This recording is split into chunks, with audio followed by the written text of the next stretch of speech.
बोलो जयकारा बोल मेरे श्री गुरु महाराज की जय। सभी गुरुमुख प्रेमियों से सप्रेम जय सच्चिदानंद। महापुरुषों के बहुत ही सुंदर वचन हैं। सुख में बहु संगी भय, दुख में संग न कोय। कह नानक हरि भज मना, अंत सहाय होय। ये गुरु ग्रंथ साहब की अमृत वाणी है। फरमाया है कि ए मन, ए जीव, परमात्मा का भजन किया कर। अंत समय में वही सहायक होता है, वही सहायता करता है। सुख के समय संसार में अनेक लोग मिलनसार हो जाते हैं।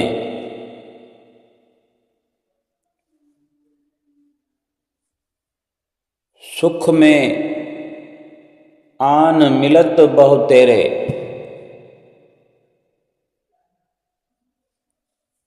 जब ही विपद परी सब ही संग छाड़त, को न आवत नेरे। बस थोड़ा दुख आने की देर है। जो मित्र कुटुंबी संबंधी सगे आसपास घेरा डाल के रहते हैं, ये सुख का अवसर जब जीव पर होता है तभी ऐसी स्थिति बनी रहती है। जब भी कभी ऐसा अवसर आ जाए, दुख की घड़ी, कोई विपदा ऐसी आ जाए, जब कोई दुख का संदेश मित्रों को मिल जाए, तो ऐसी अवस्था में कुछ दिन ही बड़ी मुश्किल से आकर के देखते हैं, पूछते हैं, संभालते हैं, फिर धीरे धीरे धीरे सब किनारा कर जाते हैं। क्या हम जानते नहीं हैं? क्या हम अनजान हैं?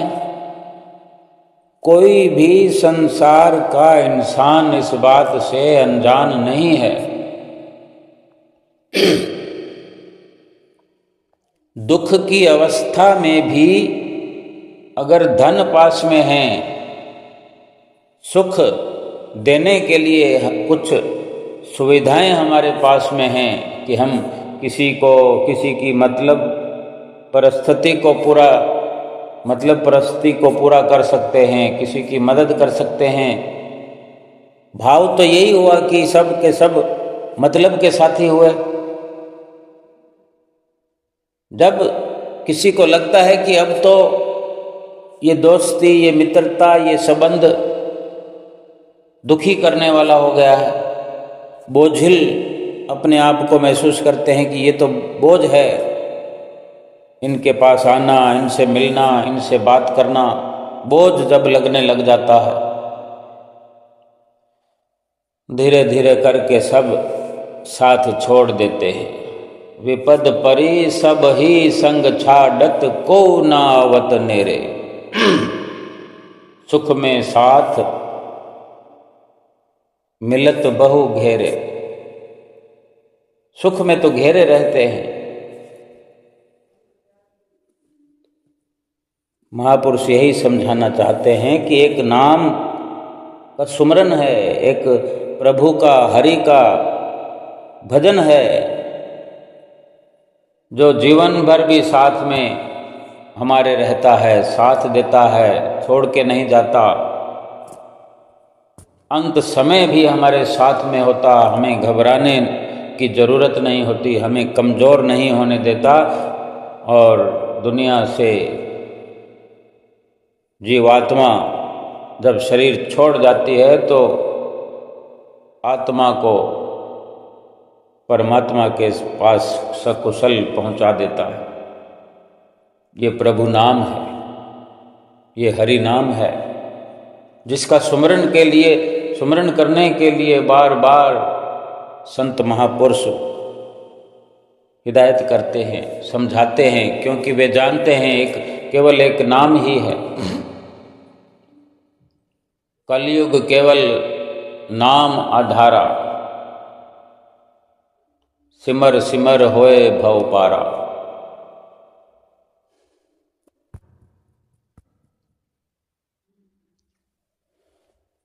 जहाँ भी देखो आज, जिधर भी देखो हम अपने आप को देखें जरा कि कितने मतलब प्रस्त हो गए। त्याग करना तो दूर की बात, सब कुछ किसी से भी ले लेना चाहते हैं, जो भी हाथ आ जाए ठीक है। भक्ति की राह पर चलने पर भी कहीं बदलाव नजर नहीं आता, क्योंकि भक्ति की राह पर चलते हुए भी कुछ नियम जो महापुरुषों ने बनाए वो दिल से उनको अपनाते नहीं, और जो महापुरुषों के वचन हैं वो ठीक से समझ पाते नहीं। बहुत बड़ा एक शब्द हम सुनते हैं, त्याग, उपकार, भलाई, मदद, इन सबको एक करके मान लें। ये दूसरों के निमित्त एक अच्छी सोच, अच्छी विचारधारा रखने वाले ये शब्द हैं। मदद तभी करेंगे जब दूसरों के प्रति हमारे अंदर उपकार की भावना होगी, त्याग की भावना होगी, कुछ देने का भाव होगा। ये बेशक 5 नियमों की पालना करने से हमारे अंदर कूट कूट कर भरे जा सकते हैं, लेकिन इसका लाभ हमें तब तक नहीं मिलता जब तक हम अमल नहीं करते। और वैसे भी एक त्याग की भावना हो, परोपकार की भावना हो, चाहे वो केवल मनुष्य जन्म लेकर के बेशक अलग से भक्ति की राह पर चला नहीं हो, नामधारी भी ना हो, लेकिन दूसरे के प्रति अपने अंदर दर्द महसूस करता हो, दूसरे के दुख को देखकर दुखी होता हो, पिघलता हो, द्रवित होता हो, दूसरे के दुख को मिटाने के लिए उत्सुक रहता हो, ऐसा भाव जिसके मन में हो, और फिर जब सतगुरु की शरण मिल जाए, ऐसे जीव को, इंसान को, फिर उसके जीवन में 4 चांद लग जाते हैं, जीवन सफल हो जाता है, क्योंकि वो अपने लिए नहीं दूसरों के लिए जीना शुरू कर देता है। ये अवसर हर किसी को मिलता है, भलाई करने का अवसर सबको मिलता है, और ये बचपन से ही शुरुआत हो जाती है। अपने घर में अगर हम 2, 3, 4 भाई बहन हों, या 2 ही भाई बहन हो, आज का युग बदला हुआ है, अधिकतर 2 ही बच्चे घर में होते हैं। हम अगर भाई बहनों की श्रेणी में हैं, हम भाई हों या बहन हों, तो ये त्याग की भावना बचपन में ही हमारे अंदर अगर पनपने लगे, कहीं ना कहीं पिछले जन्मों के भी संस्कार होते हैं, माता पिता के द्वारा दिए जाने पर भी हम ऐसे संस्कारों से संस्कृत हो जाते हैं। सतगुरु से मिलना मिलाना तो होता रहता है। उम्र जब थोड़ी इस काबिल हो जाए कि हम सतगुरु के वचनों को सुन करके समझ सकें, तो ये परोपकार की भावना, त्याग की भावना प्रबल हो जाती है कि एक विशेष प्रकार से सतगुरु के आशीर्वाद की शक्ति हमारे अंदर ही अंदर काम करने लगती है। नाम की शक्ति जब प्रबल हो जाती है, तब जीवन के अंदर एक खुशहाली आ जाती है। एक दृष्टांत है ऐसा कि एक माता और उसका पुत्र जो कि गरीब थे,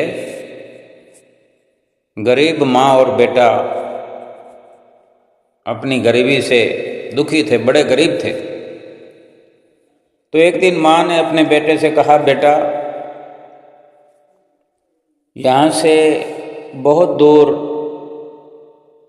तपोवन में, जहाँ साधु संत तपस्या करते हैं, मुनि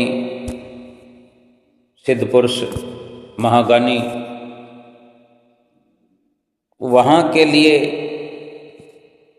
अपने बेटे को समझाते हुए कहती है कि बेटा यहाँ से बहुत दूर तपोवन है, वहाँ एक दिगंबर मुनि अभी कुछ समय से वहाँ आए हुए हैं, बड़े सिद्ध पुरुष हैं, महाज्ञानी हैं। तुम उनके पास चले जाओ और पूछो कि हमारे ये दुख के दिन कब और कैसे खत्म होंगे, कब तक ये दुख के दिन हमारे चलते रहेंगे, कब इनका अंत होगा। अब दुख की अवस्था जिस पर होती है वही जानता है। आज जिसके घर में एक वक्त का चूल्हा जलता हो, दूसरे वक्त जैसे तैसे करके गुजारा करते हो, ये तो वही जानते हैं। बेशक ये तकदीर की बात है, मुकद्दर की बात है, लेकिन कोई परोपकारी ऐसे भी हैं जो 2 वक्त का खाना हो तो 1 वक्त का खाना पड़ा हो तो भी उसका त्याग करने को तैयार रहते कि कोई बात नहीं, हम सुबह तो खा चुके हैं, रात को न खाएंगे तो सो जाएंगे, कल फिर सुबह होगी, फिर खा लेंगे, और किसी की मदद कर देते हैं। वक्त पर मदद करनी चाहिए। अक्सर हम सोचते रहते हैं किसी को धनवान बनाने की जरूरत नहीं है, किसी का मकान बनाने की भी जरूरत नहीं है, लेकिन कोई इतना दुखी हो, हमें पता लगे, यकीन हो जाए कि भूखे पेट है, तो किसी की पेट की भूख मिटाने के लिए हम प्रयास तुरंत करें, और कर सकते हैं। परोपकार की कोई सीमा नहीं है, कोई एक से बढ़कर एक क्वालिटी भी है कि किस किस तरह का है।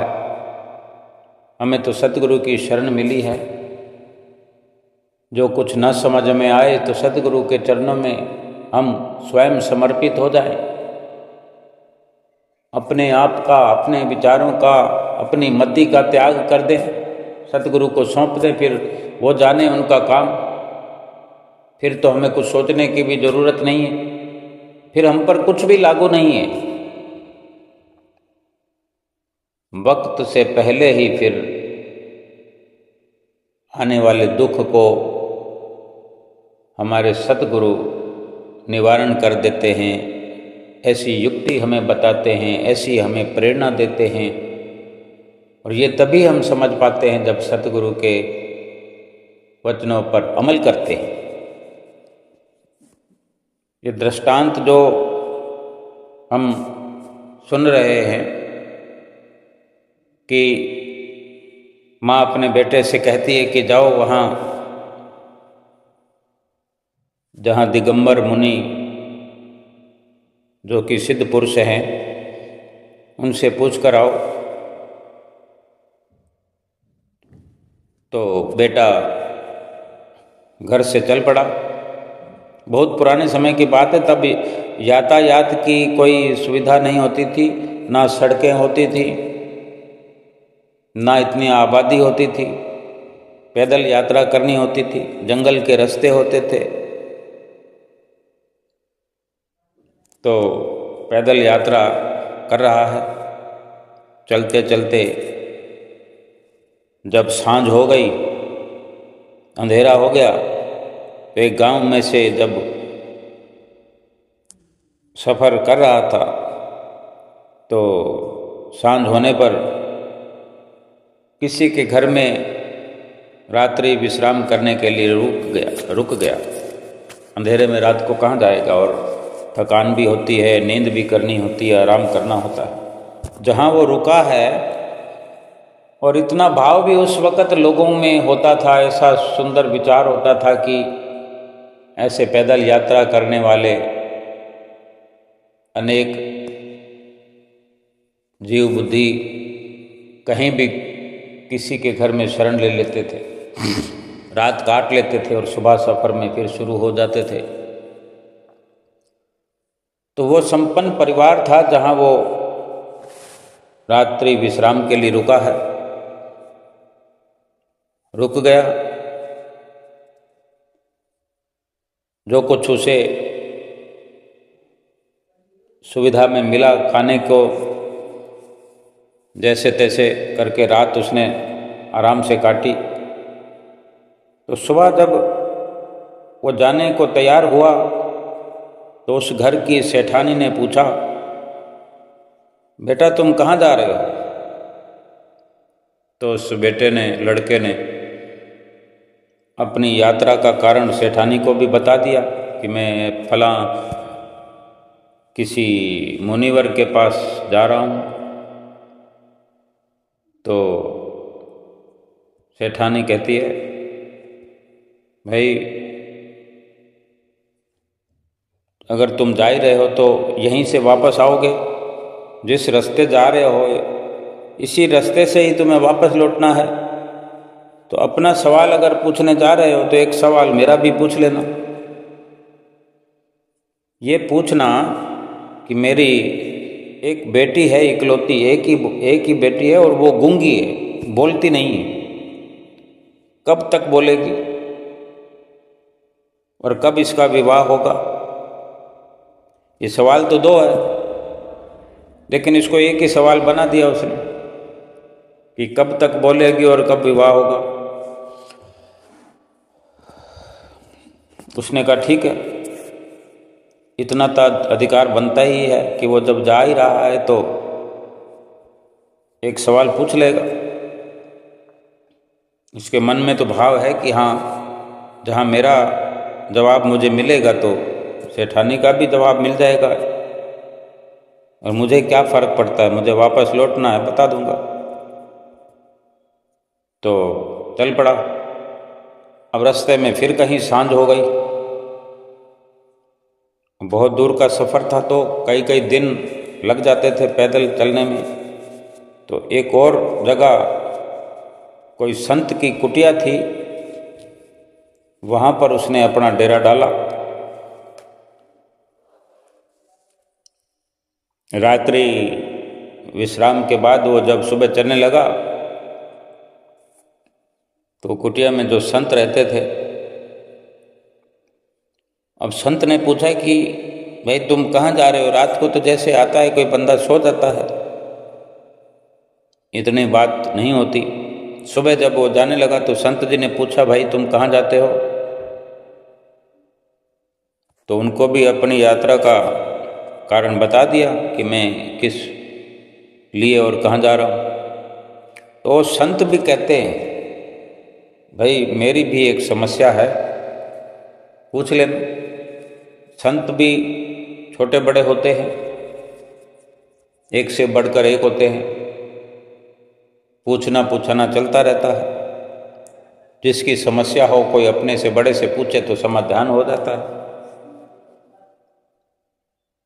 तो समस्या उसने बताई कि मेरी ये समस्या है, इसका समाधान करना कि मुझे साधना करते हुए 50 साल हो गए। मुझे लोग संत भी कहते हैं, मगर मुझे अभी संत होने का, संतत्व का स्वाद नहीं आया। मुझे कब संतत्व का स्वाद आएगा, मेरा कल्याण कब होगा, बस इतना सा पूछ लेना। संत होने का जो लाभ है वो नहीं हो रहा, मन में बेचैनी रहती है, किसी न किसी कारण, किसी न किसी बात के लिए, किसी न किसी काम में कोई ना कोई उधेड़ बुन लगी रहती है, कैसे होगा, क्या होगा, चिंता परेशानी के भाव उभरते रहते हैं। तो यही आपने पूछना है। तो उसने कहा ठीक है, और वहाँ से फिर चल पड़ा। 2 प्रश्न हो गए पूछने वाले, एक संत का सवाल ले लिया और एक वो सेठानी का। चल पड़ा, और फिर कहीं अंधेरा हुआ तो किसान का खेत था।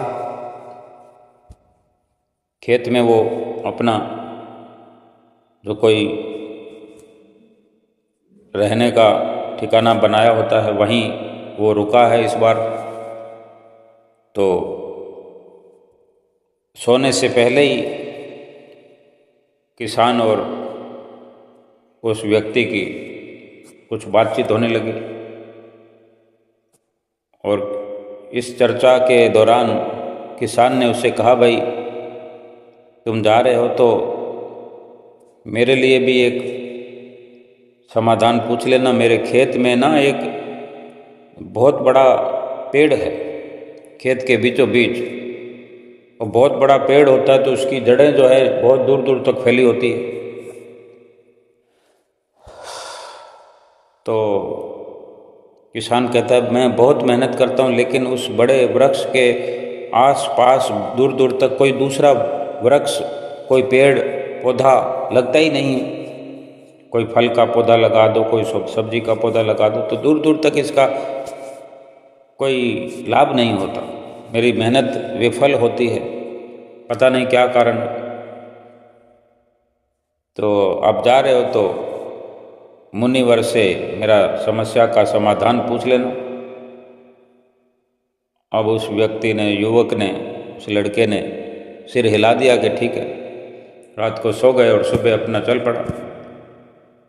और अगले दिन शाम संध्या होने से पहले मुनिराज के पास पहुंच गया और मुनिराज के चरणों में माथा टेका, दर्शन किए, और दर्शन करके उसने अपने जीवन को धन्य माना। उसको अच्छा लगने लगा इतना सफ़र करने के बाद कि भी मैं कहीं अच्छी जगह पर आ गया। और अपने आने का कारण मुनिराज से बताया, प्रार्थना की कि प्रभु मेरी कुछ समस्याएं हैं जिनका मैं समाधान चाहता हूँ, आप आज्ञा दें तो मैं आपके चरणों में निवेदन करूँ। तो मुनिवर ने कहा कि ठीक है, मगर एक बात का ख्याल रखना कि मेरे से 3 सवाल ही पूछना, ज़्यादा मत पूछना। मैं तुम्हारे किसी भी तरह के 3 सवालों का समाधान कर दूंगा, इससे ज़्यादा का नहीं। इससे ज़्यादा का ना जिक्र करना और ना ही मैं तुम्हें जवाब दूंगा। अब वो लड़का जो है बड़े धर्म संकट में फंस गया कि अब क्या करूं। 3 प्रश्न तो मैंने अपने सर पर रख लिए हैं रास्ते में मिलने वालों के। एक प्रश्न मेरा अपना है, प्रश्न तो मेरे पास 4 है। पूछ तो मैं 3 सकता हूँ, 3 की ही इजाज़त मिली है, तो कौन से 3 प्रश्न पूछूं और कौन सा छोड़ दूं और किसका प्रश्न छोड़ूं। सोचने लगा कि किसान का प्रश्न छोड़ दूं, बेचारा बड़ी मुश्किल में है। क्या वो लड़की जो गूंगी है उसका वाला छोड़ दूं, तो वो बेचारी माँ बड़ी मुश्किल में है, इकलौती औलाद है उसकी, ये उसकी ज़िंदगी का सवाल है। क्या उस संत का प्रश्न छोड़ दो जो बेचारा 50 साल से अपनी साधना कर रहा है लेकिन परेशान है। तो फिर ये भी विचार आया कि तो क्या उन सब के प्रश्न पूछूं, तो क्या मैं अपना प्रश्न पूछना कैंसिल कर दूं, अपने प्रश्न का मैं त्याग कर दूं। काफ़ी सोचने के बाद यही उसने तय किया कि मैं अपना प्रश्न पूछूंगा नहीं। मुझे तो लगता है कि वो तीनों लोग ही जो रास्ते में मिले हैं मुझसे कहीं ज़्यादा दुखी है। तो उसने अपना प्रश्न जो है त्याग दिया और बाकी तीनों प्रश्नों का समाधान मुनिवर से प्राप्त कर लिया और वापस चल पड़ा। रास्ते में सबसे पहले अब किसान से मुलाकात हुई। तो किसान के पास पहुंचकर, क्योंकि वहाँ पर तो रुकना ही था, जैसे आया था वैसे ही जाएगा। अब किसान से वो युवक जाकर कहता है कि मुनिराज ने कहा है आपके लिए कि तुम्हारे खेत में जो विशाल वृक्ष है, जो बड़ा पेड़ है तुम कहते हो, और उसकी वजह से ये तुम्हारे सफलता नहीं हो रही है, कुछ ज़मीन काम नहीं करती, तो वो क्या है कि तुम्हारे इस पेड़ के आजू बाजू जो है उसके नीचे सोने के कुछ कलश दबे हुए हैं। तभी वो मट्टी जो है काम वहाँ से जड़ें दूसरे पेड़ों की पकड़ नहीं करती, तभी सफलता नहीं मिलती। तो किसान ने फिर क्या है कि पेड़ के आसपास खुदाई शुरू कर दी, खोद दिया। बहुत अधिक खोदने की ज़रूरत नहीं थी, आसानी से थोड़ी मेहनत से खोद लिया। और वो व्यक्ति वहीं रुका रहा, कुछ ज़्यादा रुक गया। तो वहाँ सचमुच सोने के कलश अंदर दबे हुए मिले।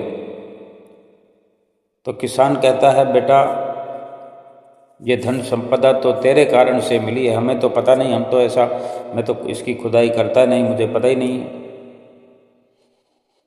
तो ये तेरे कारण से मिली है, तो ये संपत्ति भी तेरी हुई, तुम ले जाओ इसे, मेरी तो ज़मीन ठीक हो गई, मेरा समाधान, तुम्हारी बात सत्य हो गई तो अब मेरी ज़मीन भी ठीक हो गई। तो उसने बिना लालच किए उस सोने के कलशों का त्याग कर दिया और उस लड़के को दे दिया। वो लड़का लेकर आगे चल पड़ा। अब संत की कुटिया पर आया। संत ने पूछा, भाई मेरे सवाल का क्या जवाब लाए हो? तो लड़के ने कहा, स्वामी जी, संत जी, माफ़ करना, मुनिराज ने ये कहा है कि आपके सर की जटाओं में कोई कीमती मणि, कोई हीरा छुपा रखा है आपने, और आपका जो ध्यान है उसमें लगा रहता है कि कहीं खो ना जाए, कहीं गुम ना हो जाए, किसी को पता न लग जाए। जब तक उस मणि का मोह त्याग नहीं दोगे तब तक आपके संत होने का, संत के संतत्व का आनंद नहीं आएगा, जो एक संत को आना चाहिए। तब तक आपका कल्याण नहीं होगा। तो साधु को समझते देर नहीं लगी और कहने लगे, बेटा तू ठीक कहता है, सच में मैंने एक मणि अपने जटाओं में, इन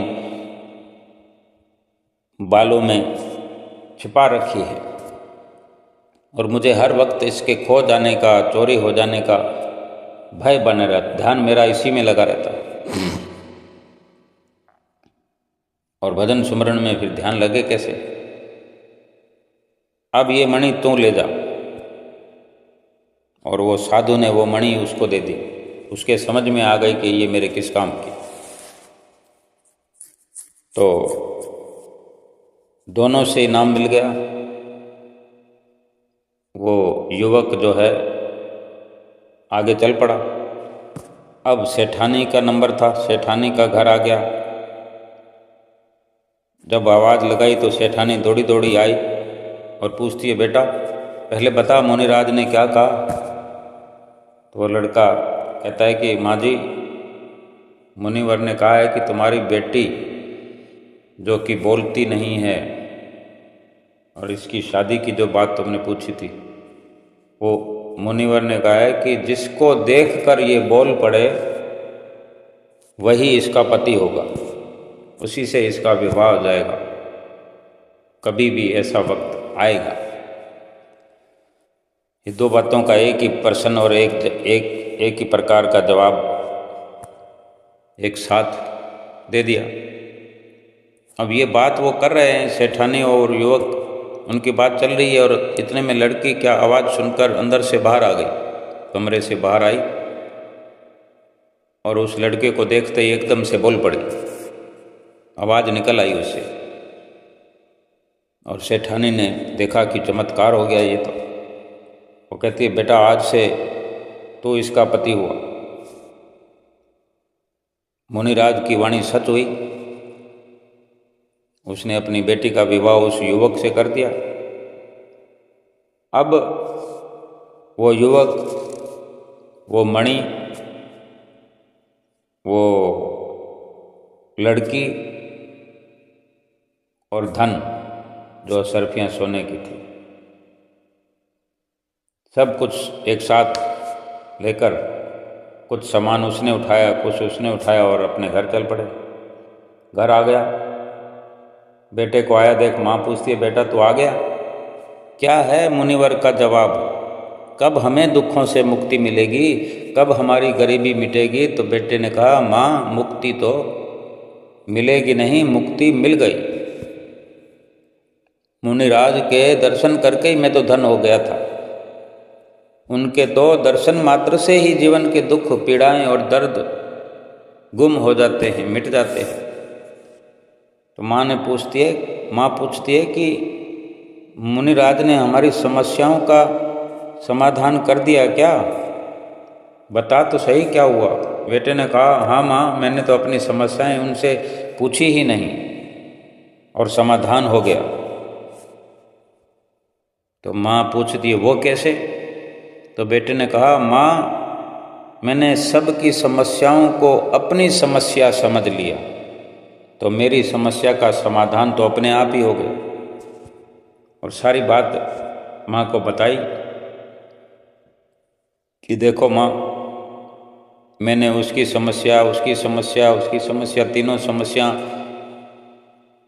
पूछी और मेरा समाधान वहीं से होना शुरू हो गया। अपनी समस्या को बताने की ज़रूरत ही नहीं। अगर अपनी समस्या मैं सुलझाता तो मैं मतलबी हो जाता। ऐसी संत कृपा हुई, मुनिवर की कृपा हुई कि हमारा तो सब काम बन गया। शादी के लिए भी तलाश नहीं करनी पड़ी, रुपयों पैसों के लिए भी कुछ करना नहीं पड़ा। बस एक दूसरों के लिए मैंने अपने लिए विचार करना छोड़ केवल दूसरों के बारे में सोचा, तो मेरे लिए भगवान ने ये रास्ता निकाल दिया। जब दूसरों की समस्या अपनी खुद की समस्या हो जाए, जब हम दूसरों की समस्या को अपनी समस्या समझकर सुलझाने की कोशिश करते हैं, तो फिर अपनी समस्या तो कोई समस्या रहती ही नहीं।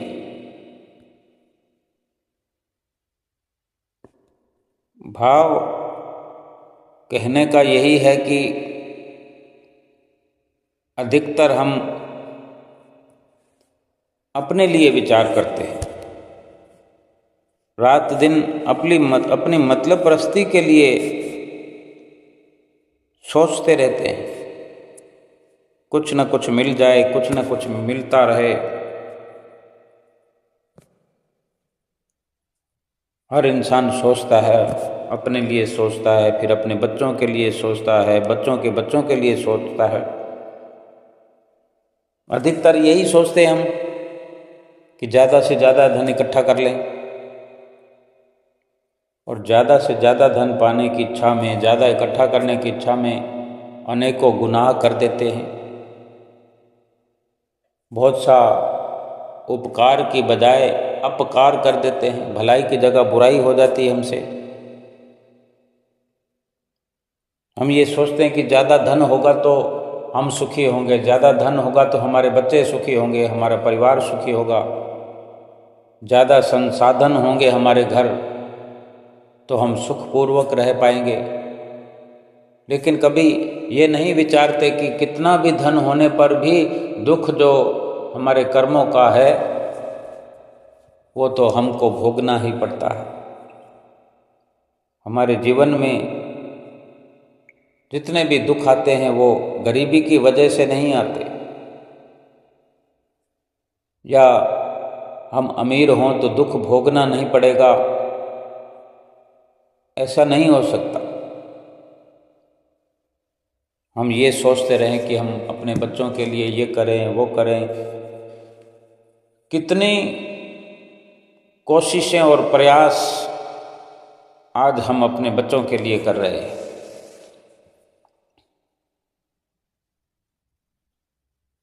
लेकिन बच्चों को अच्छी शिक्षा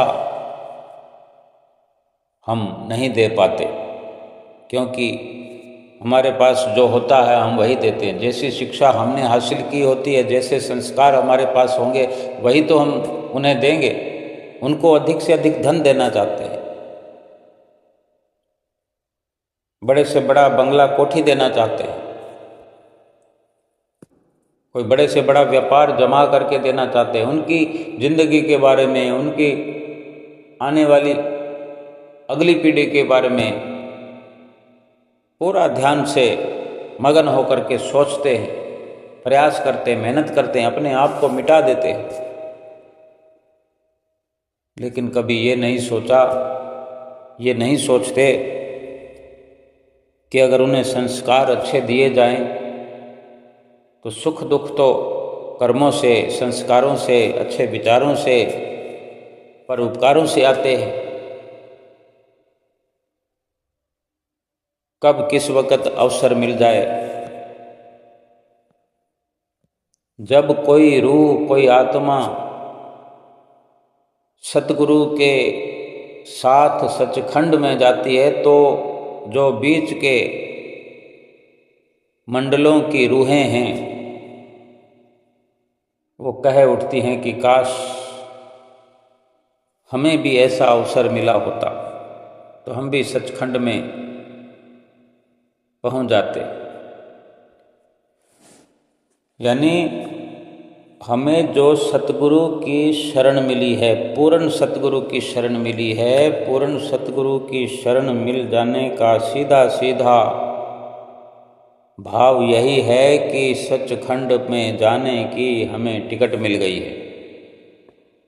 सतगुरु से जो नाम मिला है, सतगुरु से जो भक्ति मिल रही है, ये सचखंड जाने की टिकट है। और सचखंड जाने के लिए क्या मोटर गाड़ी की जरूरत थोड़ी, वो सब का सब सचखंड का जो नक्शा है हमारे भीतर उतरा हुआ है, भीतर बना हुआ है। और हमारी रूह जीवन के रहते, श्वासों के रहते और इस मनुष्य शरीर के रहते ही सचखंड में जाएगी, मालिक के धाम में जाएगी, अपने निज घर में जाएगी। और बीच में जितने भी पड़ाव आएंगे, भटकती रूहें जो कहीं अटकी हुई है, भक्ति तो करती होंगी लेकिन कहीं ना कहीं अटकी होंगी। कोई स्वर्ग में अटका है, कोई कामनाओं में अटका है, भक्ति करता है लेकिन मन मर्जी से करता है, कोई छाप नहीं है, कोई ब्रांड नहीं है, कोई अच्छे पहुँचे हुए परिपूर्ण संत महापुरुषों का साथ नहीं है, तो कहीं ना कहीं भटक करके रह जाते हैं। और यही जब वह दूसरों को, परिपूर्ण संतों महापुरुषों की रूहें जब उस राह से गुजर करके अपने निज धाम को जा रही होती हैं और उन्हें देख करके उनको ये लगता है कि काश हम भी इन्हीं की तरह अपने घर जल्दी से पहुंच जाते। ये भी समझ सकते हैं उदाहरण के तौर पर कि जब कहीं दूर सफ़र पे जाना हो, मुश्किल सफ़र हो, दूरी हो और किसी अनजान खतरे से हम वाकिफ़ ना हों और मुसीबत की घड़ी आ जाए और हमें बीच में रुक जाना पड़े, मुसीबत को झेलना पड़े, कोई तबीयत बिगड़ जाए, हमारी देखभाल करने वाला ना हो कोई, या खाने पीने के लिए कोई वस्तु ना हो, केवल पानी की जरूरत भी अगर पड़ जाए तो हमारे पास 10 रुपयों का थैला हो तो हम क्या कर लेंगे पानी की जगह या रोटी की जगह। लेकिन वहाँ से गुजरते हुए मुसाफिर ऐसे हमारे आगे से चले जा रहे होंगे, तब हम सोचते हैं कि किसी का साथ मिल जाए तो हमारी नैया पार लग जाए। अगर कोई हमें ऐसे वक्त में सहारा दे दे, कोई सहारा बन जाए और हम किसी सहारे को पा करके उस मुश्किल की घड़ी से, मुश्किल सफ़र से सफ़र करते हुए अपने घर पहुंच जाएं, तो कितने हम सुख की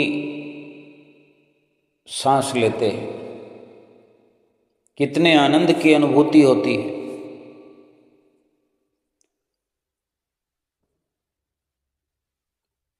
चेतना है तर चेत ले निस दिन मैं प्राणी, छिन्न छिन्न अवध बिहात है फूटे घट जीव पानी। महापुरुष फरमाते हैं बड़े प्यार से हमें कि ऐ प्यारे, उस परमात्मा को हर पल याद कर ले, यही समय है। जिस तरह पानी के घड़े में अगर छोटा सा भी सुराख हो जाए, बूंद बूंद करके फूटे हुए घड़े से पानी निकलता है, धीरे धीरे धीरे धीरे धीरे निकलता रहता है और पता नहीं चलता, घड़ा खाली हो जाता है। छिन्न छिन्न अहोद बिहात है कि इसी प्रकार धीरे धीरे पल पल करके हमारी जो ये उम्र है समाप्त हो रही है। जैसे घड़ा खाली हो रहा है तो हमारे भी सांसों का खजाना समाप्त हो रहा है, खाली हो रहा है, उम्र खत्म हो रही है। श्वास खत्म हो गए तो उम्र खत्म हो गई। उम्र क्या है? शरीर को क्या, शरीर की क्या गिनती है? जब श्वास नहीं रहेंगे तो श्वासों के कारण ही शरीर कीमती है। शरीर तो फिर जब श्वासों के बिना खाली हो जाता है, घड़ा पानी के बिना किसको अच्छा लगता है? घड़े के पास कोई जाता है, प्यास लगती है बड़ी तेज और कहीं घड़ा दिख जाए कि पानी का घड़ा है, वो बाहर से गीला तो हो लेकिन अंदर पानी खत्म हो चुका हो, तो बाहर से गीला भी कितनी देर रहेगा। लेकिन एक भ्रम तो होता है कि तुरंत लपकता है प्यासा पानी पीने के लिए, और जब अंदर झांक कर देखता है तो सारी खुशी जो है धरी रह जाती है। उस घड़े को कोई सराहता नहीं है, उसकी कोई सराहना नहीं करता। और ऐसे ही पानी अगर गर्म भी हो, अगर प्यास लगी हुई है, वो भी जीवन बचा देता है। तो श्वास जैसे भी चल रहे हैं हमारे शरीर में, हमारा जीवन जो है सुरखरू कर सकते हैं। यही श्वास जब सुमरन में लगते रहेंगे, ये श्वास बेकार जाना बंद हो जाए।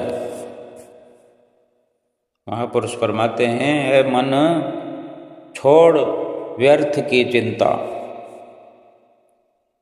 सतगुरु का दिया हुआ नाम जपे जा। सतगुरु अपना काम करेंगे, तुम अपना काम किए जा। अब हम कब समझ पाते हैं, कब समझ पाएंगे? उम्र तो एक एक करके जा रही है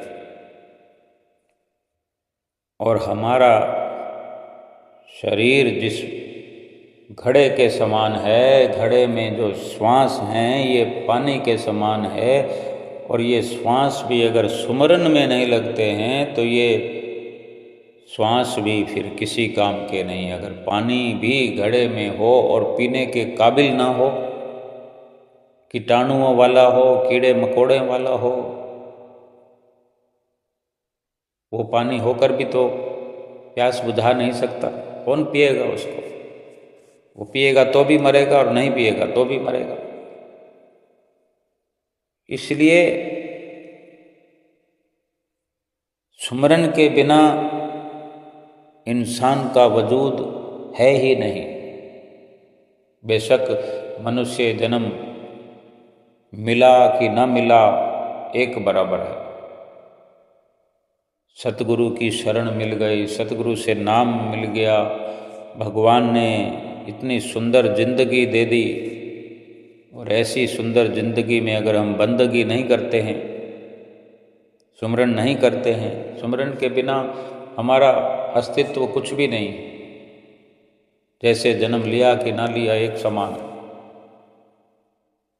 जानवर में इंसान में कोई फर्क नहीं है, बल्कि जानवर आदमी से ज़्यादा मायने रखता है। इंसान होकर भी अगर भजन बंदगी नहीं करता है। महापुरुष यही फरमाते हैं कि सतगुरु के दिए हुए शब्द का जाप कर लिया कर, क्योंकि सुमरन के बिना तेरा वजूद कुछ भी नहीं है। महापुरुषों के अटल फैसले एकदम से उनका सटीक फैसला होता है कि जो गुरमुख प्रेमी सतगुरु की शरण हासिल कर चुके, जिनको सतगुरु की शरण मिल गई है, वो स्वयं भी नाम की कमाई करें, सुमरन करें, भजन बंदगी करें, और इसी भक्ति की राह पर, परोपकार की राह पर दूसरों को ये समझकर लगाएं कि जो लोक और परलोक का सुख मुझे मिल रहा है वो दूसरों को भी मिले। क्योंकि सभी संसार के प्राणी जो हैं एक ही उस परमात्मा की हम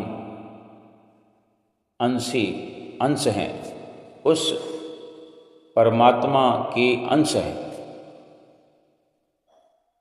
कुछ भी भिन्न भेद नहीं है। ये परोपकार का भाव, बेशक उसके लिए कुछ त्याग करना पड़ता है,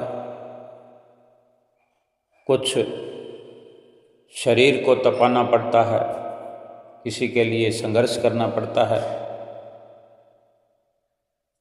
थोड़ा प्रयास करना पड़ता है, समझाना पड़ता है। अब अपनी मर्जी से बेफिजूल की कितनी चर्चा हम करते हैं, गली मोहल्ले में, नुक्कड़ पर, घर में, बाहर, फोन पर, सुबह से लेकर शाम तक जितनी भी जुबान से, दिल दिमाग से हमारी ये एनर्जी वेस्ट होती है, उसका हमें लौकिक और परलौकिक कोई लाभ नहीं होता। दुनियादारी में, झूठे संसार में, झूठी दुनियादारी में रहते हुए भी अक्लमंद उसी को कहते हैं जो अपने काम से मतलब रखता है, काम से काम रखता है। तो फिर आत्मा के कल्याण के लिए जब ये जीवन मिला है, आत्मा के कल्याण के लिए जब भक्ति की राह पर चल पड़े हैं, तो फिर परोपकार का भाव सर्वोपरि है।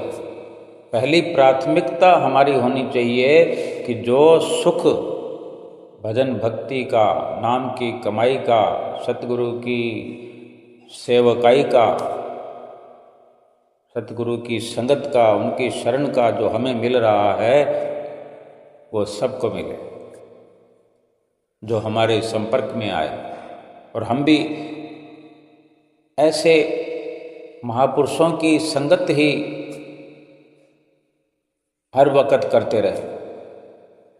घर के कार्य व्यवहार करते, बाल बच्चों का पालन पोषण करते हुए, संतों महापुरुषों की वाणियों का स्वाध्याय करते हुए, उन पर अमल करते हुए, और ख़ास तौर पर जो 5 नियमों की पालना का हमें संदेश मिलता है नित्य प्रति, हम सुनते हैं। पूरा पूरा दिल लगाकर लगन से 5 नियमों की पालना करें और 2 घंटे भजन सुमरन करते हुए इस लोक को भी अपने सुखी बनाएं और परलोक भी अपना सुहेला करें। बोलो जयकारा, बोल मेरे श्री गुरु महाराज की जय।